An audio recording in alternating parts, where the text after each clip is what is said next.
भोली जय कृपा की खोल तेरा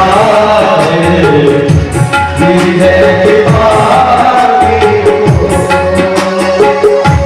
साधन राधे तुम करुणा प्रेम बता दे साधन नहीं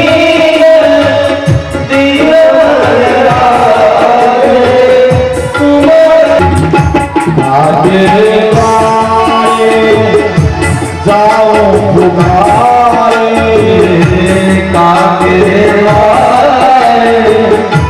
जाओ पुकारे कौन निहारे दीन दुखी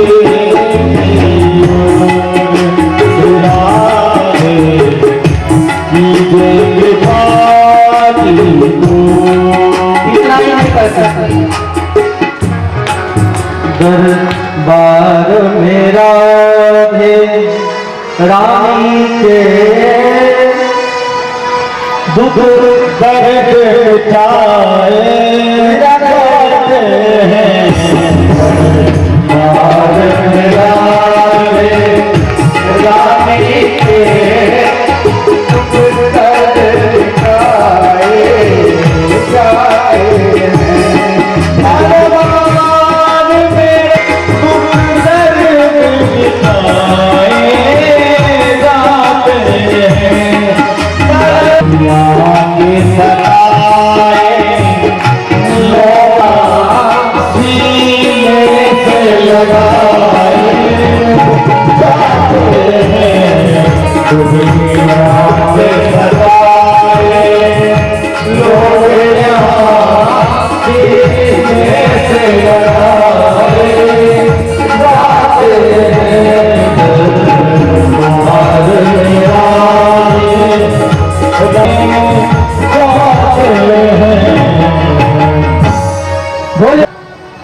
बिना राधा रानी की कृपा के श्याम सुंदर जल्दी कृपा नहीं करते हैं। राधा शक्ति बिना न कोई श्याम दर्शन पाए आराधन कर राधे राधे कान्हा भाग गया है कन्हैया तो बुलाई नहीं राधा प्यार बरसाने में आए जी बुलाए रहे राधा ये कड़ी बोले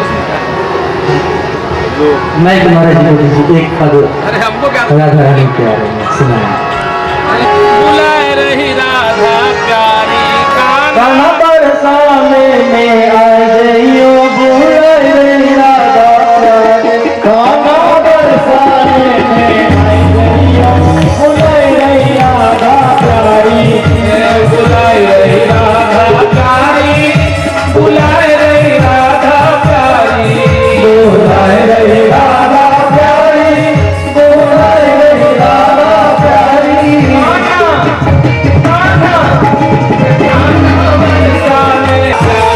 कान्हा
राधा रानी के शरण क्यों कहते हैं लेने के लिए, क्योंकि क्या भाव के द्वारा है।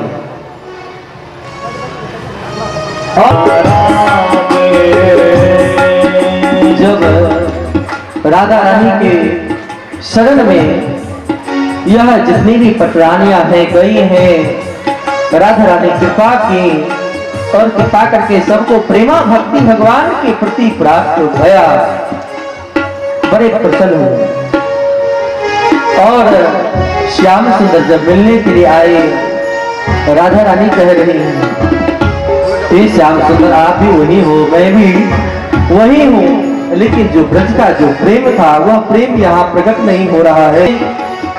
इसलिए इस कथा से सीख मिलती है कि राधा रानी की कृपा सब पर जोड़ी है। इसलिए मिल करके गाए राधे राधे राधे राधे कृष्ण राधे राधे राधे कृष्ण राधे मुरली मनोहर नंद लाला गोविंद गोविंद गोपाला मनोहर नंद लाला गोविंद गोविंद गोपाला मुरली मनोहर नंद लाला राधे राधे कृष्ण राधे गोविंद गोपाला मुरली मनोहर नंद लाला गोविंद गोपाला मुरली मनोहर नंद लाला गोविंद गोविंद गोपाला मुरली मनोहर नंद लाला गोविंद गोविंद गोपाला मुरली मनोहर नंद लाला गोविंद गोविंद गोपाला मुरली मनोहर नंद लाला गोविंद गोविंद गोपाला मुरली मनोहर नंद लाला राधे राधे कृष्ण राधे राधे राधे कृष्ण राधे राधे कृष्ण राधे राधे राधे कृष्ण राधे राधे राधे कृष्ण गोविंद गोविंद गोपाला मुरली मनोहर नंद लाला गोविंद गोविंद गोपाला मुरली मनोहर नंद लाला गोविंद गोविंद गोपाला मुरली मनोहर नंद लाला गोविंद गोविंद गोपाला मुरली मनोहर नंद लाला। जय हो श्याम सुंदर सब द्वारिका वापस आए और आ करके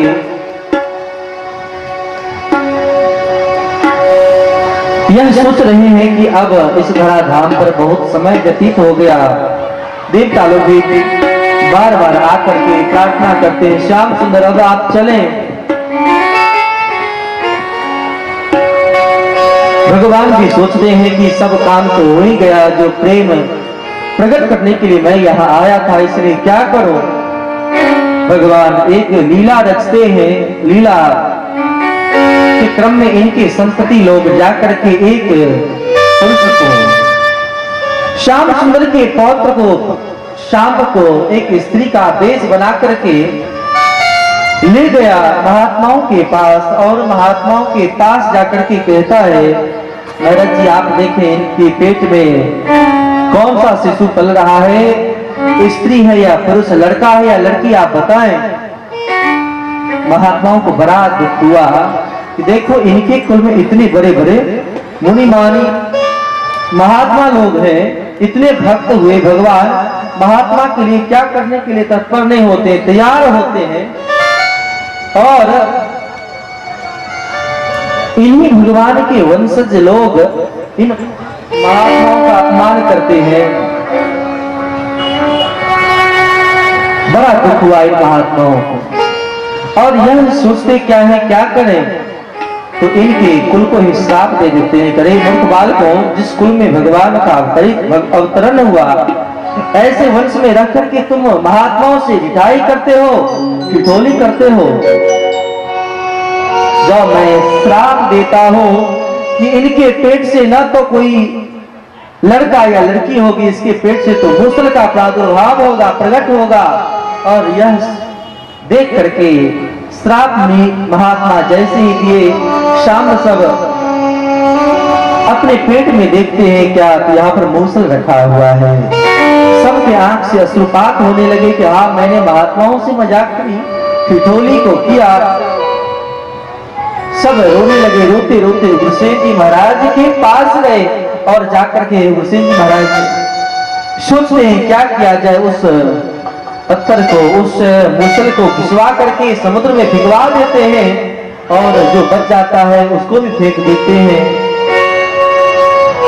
सुखदेव जी महाराज मानो परीक्षित जी को एक बात संकेत कराना चाहते कि हे परीक्षित, देखो भगवान तो कर्तुम अकर्तुम अन्यदाम कर्तुम समर्थ, सब कुछ करने में समर्थ है, फिर भी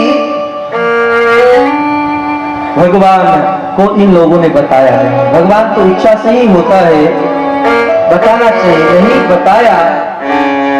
भगवान को पता चला और सबसे भगवान ने ध्यान समाधि यज्ञ पूजन दान व्रत को किया और दान व्रत को करने मात्र से सब लोग करके धन्य हो गए हैं। लेकिन इन लोगों ने क्या किया, मदिरा पान कर लिया है और मदिरा पान करते हुए एक दूसरे से लड़ पड़े। लड़ते लड़ते अगर अस्त्र शस्त्र नहीं है तो क्या करें, वही बगल में जो एरिका नाम का घास है उसी को ले लेकर के एक दूसरे के ऊपर प्रहार करते हैं और प्रहार करके सब वही पर समाप्त हो। जैसे एक का खींचता हुआ अस्त्र शस्त्र बन जाता है। बलराम जी भी गए छुड़ाने के लिए, बलराम जी को भी डांटा, नहीं बात माना। इसलिए मदिरा पान बड़ा ही बेकार चीज है, उनको नहीं पान करना चाहिए।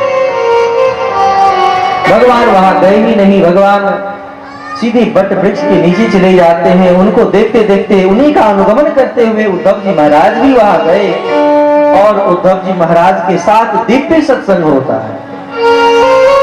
उद्धव जी महाराज भगवान के गुण को समझ चुके हैं।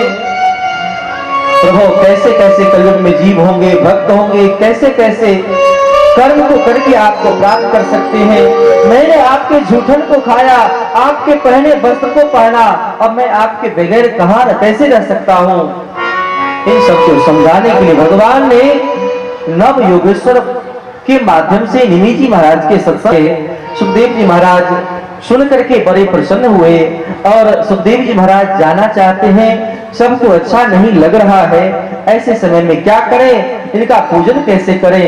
और ऐसे समय में सुखदेव सब ऋषि मुनि खड़े हो गए और खड़ा होकर के सुखदेव जी महाराज का चंदन पुष्प माला से पूजन किया है, क्योंकि सुखदेव जी महाराज नहीं चाहते हैं कि हमारे सामने ऐसे भक्त का निधन हो। सुखदेव जी महाराज का पूजन हुआ और पूजन होने के बाद श्री सुखदेव जी महाराज जैसे आए थे वैसे ही भगवान के नाम संकीर्तन करते हुए यह हरे मुरारे हे नारायण वासुदेव श्री कृष्ण गोविंद हरे मुरारे हे नारायण वासुदेव श्री कृष्ण गोविंद हरे मुरारे हे नारायण वासुदेव श्री कृष्ण गोविंद हरे मुरारी हे नाथ नारायण वासुदेव हे नाथ नारायण वासुदेव। की सुरक्षा के लिए बहुत व्यवस्थाएं भई, लेकिन इस व्यवस्थाओं के मध्य भी तक्षक आया और कश्यप ऋषि को अलग करके उनको रास्ते में धन दे करके लौटा दिया। आया और हम सबके सामने देखते देखते श्री परीक्षित जी महाराज के शरीर का स्पर्श किया और स्पर्श करते ही उनके शरीर भस्म हो। लेकिन जानते हैं सौनक जी, श्री परीक्षित जी महाराज तब तक तो पहले ही भगवान में अपने प्राण को, अपने मन को लगा चुके। अब तो हाहाकार मच गया। जन्मेजय जी ने कहा कि मैं तक्षक को छोड़ूंगा नहीं। सर्प यज्ञ करवाया, बहुत सारे नाग सब मारे गए। अब तो हाहाकार मची, तक्षक क्यों नहीं आ रहा है। जब जन्मेजय जी ने यह बात पूछा, कुछ ने परीक्षों ने कहा कि तक्षक जाकर के अपने मित्र इंद्र के सिंहासन से लिपट गया है। अब तो जन्मेजय जी को बड़ा क्रोध आया और क्रोध के कारण कहते हैं कि इंद्र के सहित आता तो जलने का भय होता नहीं होता।